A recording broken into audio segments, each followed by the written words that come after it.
Damon Khan here for Seconds Out with light heavyweight Shakan Pitters. Shakan, before we get to yourself, you just pointed out to me your young daughter is going to be appearing watching your first fight this weekend. Lee, come. Let's go into the first You fight. might have to pick her up, Shakan.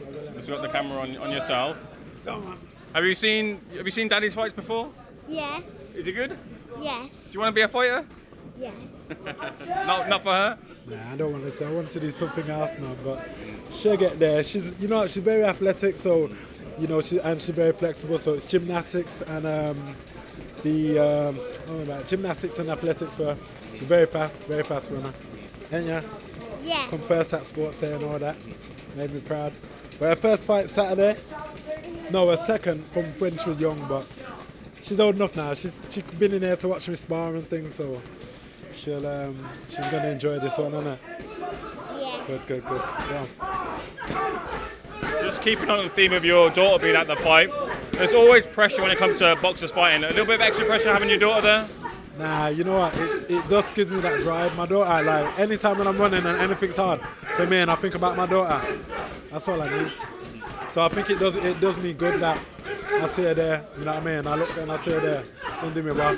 So. No, we're very much in the thick of it right now, but you'll be in the thick of it on Saturday night. Last time I spoke to you, you weren't in the best of places. You weren't the most happiest of fighters. Are you happy then when we last spoke? I know, yeah, I remember. Yeah, I'm definitely way happy now. It's swings and roundabouts, and shit happens in life. That year for me was a tough year, I've lost family members, my sister and things like that, so I was kind of angry at a lot of things.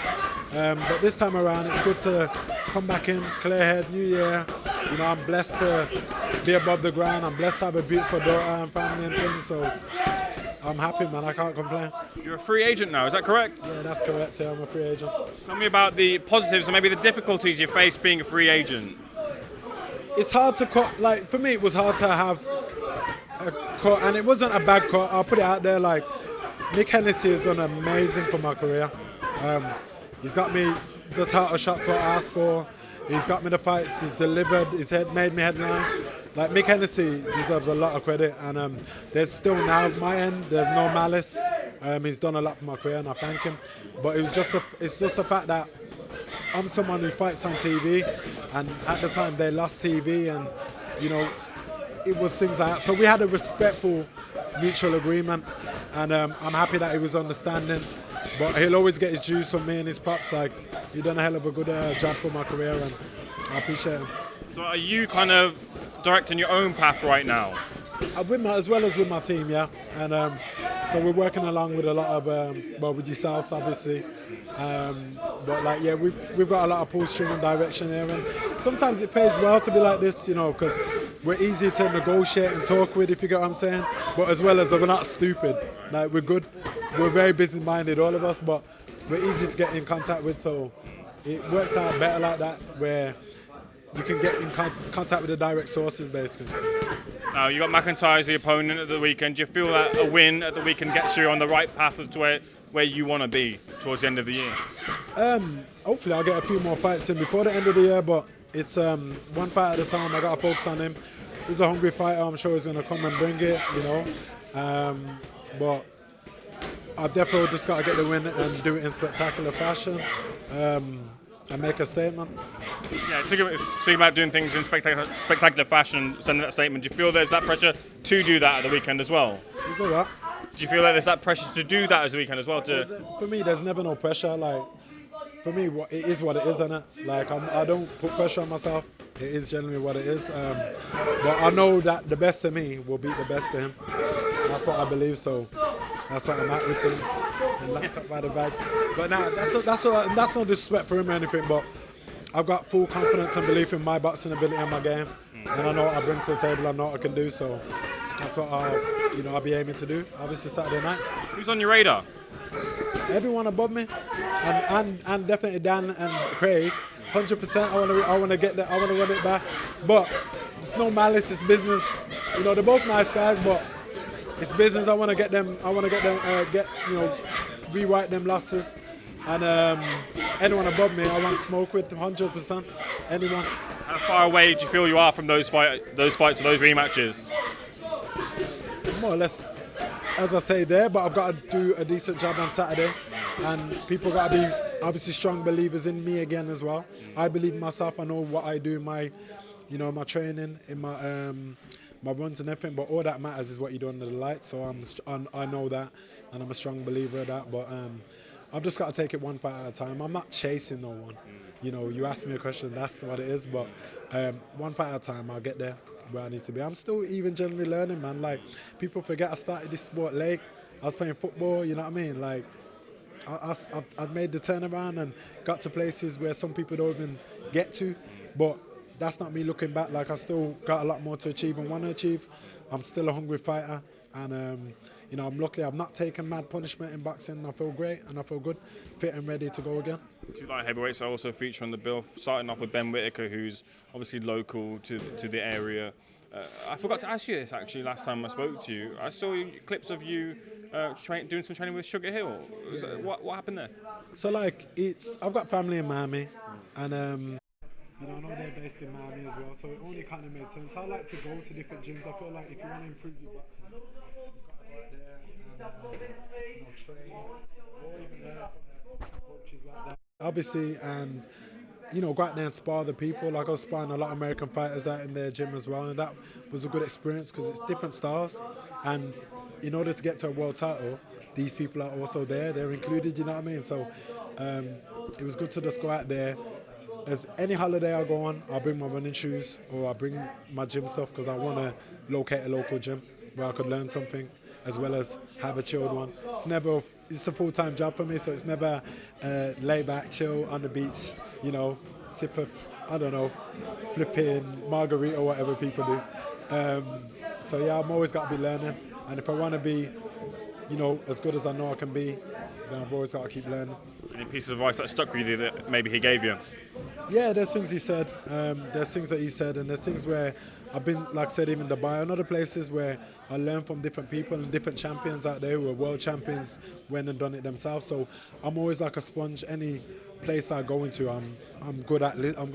Using my eyes, keep my mouth closed, listening, and taking in what I need taken. So yeah, there's a lot of things. He's a brilliant coach, isn't he? Sugar Hill. He's trained one of, along with his dad.